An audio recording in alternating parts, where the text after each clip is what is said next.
So you saw how special your bro, how special Nip was before the world knew how special he was. 100%. I think anybody at this time, a lot of people ask me this question, like, man, when did he? And I'd be telling them it wasn't no when, it was always. I brought the album to Puff when it was pretty much done. Just got his feedback, played it top to bottom, just wanted to see what he thought.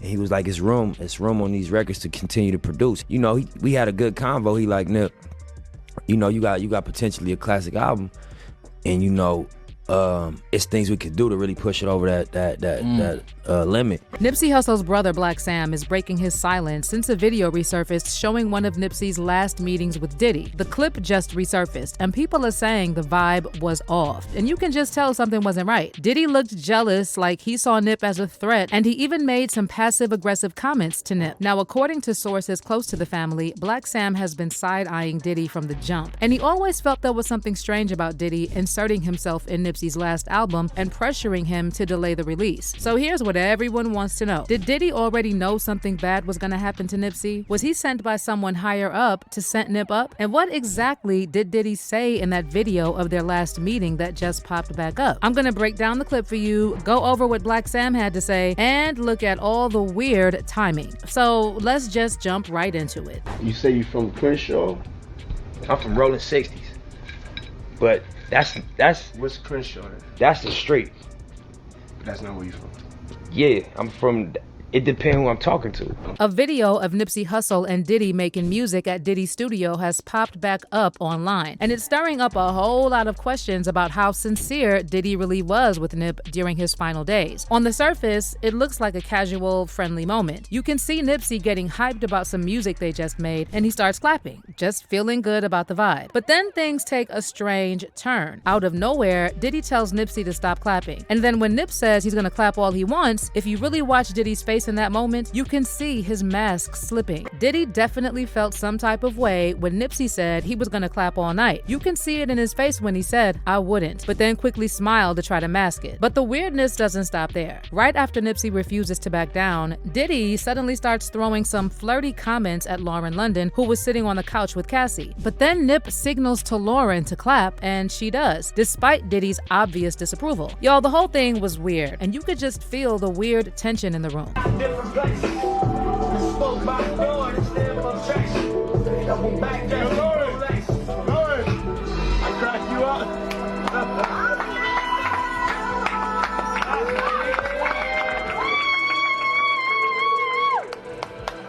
Yeah, the tension in that clip was thick, and you can totally see it in Diddy's face. He looks insecure and jealous, like Nipsey was making him feel small. That's why he turns to Lauren, trying to boost his own ego and at the same time disrespect Nip. It's wild how much you can tell about Diddy's personality just from that one short moment. But let's talk about Lauren for a second, because there's been a lot of speculation lately that she may have been more loyal to Diddy than to Nip this whole time. See, Lauren and Diddy go way back, and she's actually the one who brought Nipsey and Diddy together. And after that, Diddy got involved as the executive producer on Nip's last album, Victory Lap. But here's the weird part. By the time Diddy jumped in to help, the album was pretty much finished already. Nipsey even said it himself that he initially just wanted Diddy's opinion on the final version. But somehow, Diddy convinced him there was still more work to do. Business. Yeah.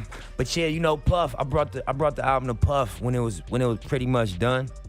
Just got his feedback, played it top to bottom, just wanted to see what he thought.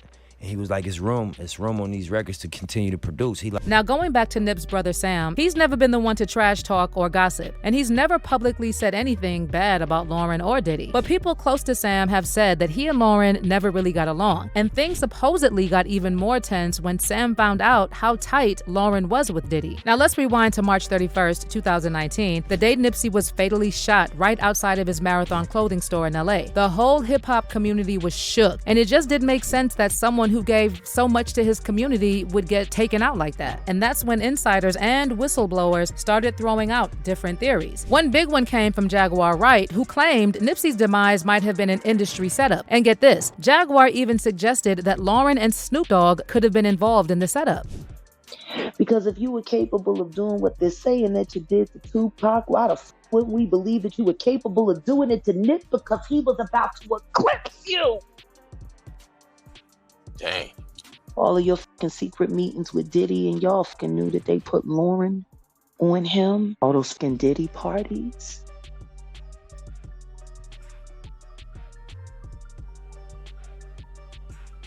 all of the support that Snoop has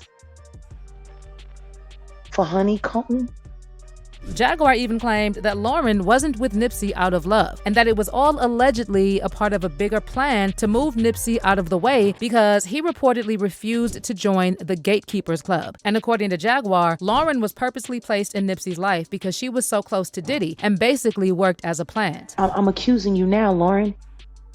You work with Diddy to line up your baby daddy, just like Khalees. No, Lauren London isn't an only child. She has a sister, and her sister was working for the Honeycomb. Capricorn. Wasn't Diddy executive producer of Nipsey's album? Exactly.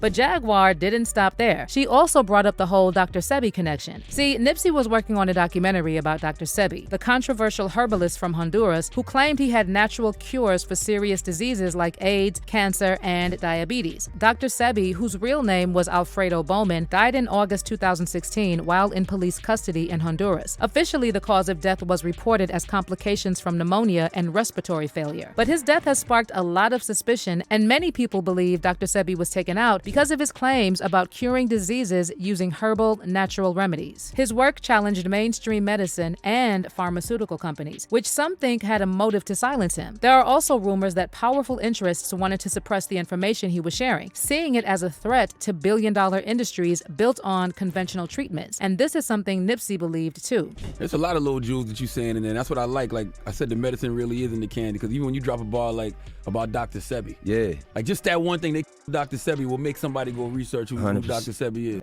Why you think they killed him? Why do they call holistic doctors? Messing up the medical industry. It's, you fucking up the playing, money. you short stopping their grind. Why do for hustling in front of a spot? You short stopping the grind. And these they check is billions. You got that get flipped for a couple $100,000. So you playing with some pharmaceutical money, you know. And what's crazy, I'm working on doing a documentary on the trial in 1985 when Dr. Sebi went to trial against New York. Right. Because he put in the newspaper he cured AIDS. Yeah. Did he He beat the He won that case, case, yeah. and he went to federal court the next day and beat that case Yeah. on record. Yep. And nobody talk about it. Now, going back to what Jaguar Wright said, she hinted that the higher-ups might have tried to shut Nipsey down by using Diddy to lure him into that weird freak-off stuff so they could blackmail him and control him. But Nipsey wasn't going for any of that, and he just wasn't about that life. And next thing you know, he gets taken out for no clear reason. And wanted him to stay the fuck away from Dr. Sebi's work. It was a blind corporation that bailed his murderer out of jail. And then the thing that's got people raising eyebrows is how Lauren stayed close with Diddy even after Nipsey's death. And it's not just casual either. Lauren has publicly said that Diddy was her biggest support system, and he actually convinced her to speak at Nipsey's funeral. I don't know if everybody, when you came out, everybody was like, because everybody had been feeling for you so strongly, and you seemed, I don't know, just like so regal and so. Did you feel that way? You look so put together and strong. I just felt like it was surreal, and I felt like I can honestly say God was carrying me through that. That wasn't me. That was all God. Because there was no way. I didn't even want to get dressed. I was gonna wear sweats. And, were you really? Did I was somebody? like, I'm not getting. Yeah. Did somebody pull you aside? Somebody pulled me aside. Puff. Really? Puff pulled me aside and was like, "Look, bud, you have showed everybody what it looks like to hold a man down and to love him. Now show them what it looks like when it all crumbles. That's your responsibility." I hope he doesn't mind me sharing that. But Puff was my, he's like a real brother. He's been through a lot of loss too. Right? So he was like, you show up.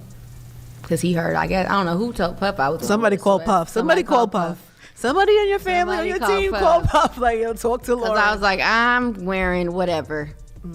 I'm not supposed to this. I was like giving that. And so he was like, no, show up.